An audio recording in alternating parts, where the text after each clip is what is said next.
On November 29th, 1972, Pong was released on Atari. That was almost 50 years ago. It is truly remarkable how much the gaming industry has developed over the last 50 years.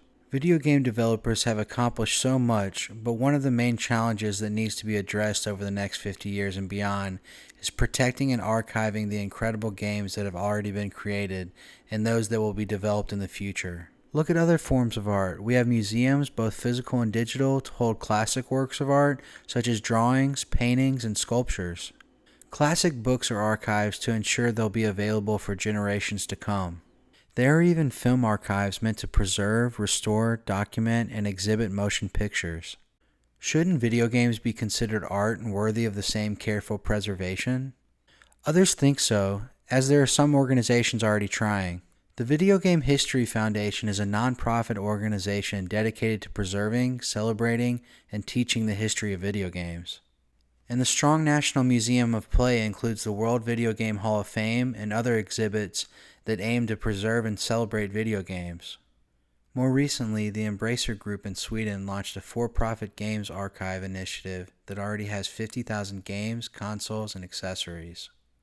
However, there are challenges that make it difficult. For example, preservationists face legal opposition from the companies that make the video games as well as trade organizations that lobby on their behalf. For successful preservation, physical copies of games need to be obtained but must also be playable. Video game companies have legal restrictions related to intellectual property such as copyright.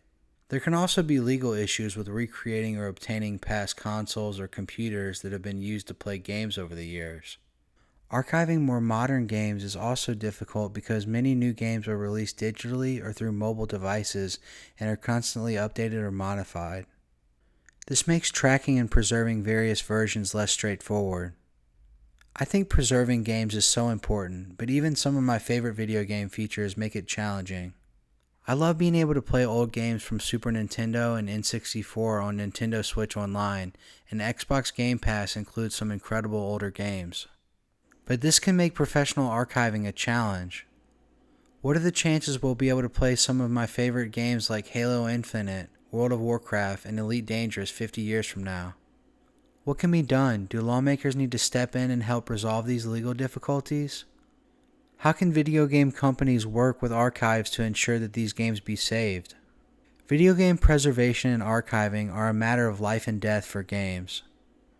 I feel strongly about making sure that someday my favorite games will be around to be discovered and bring the same joy to future generations as they brought to me.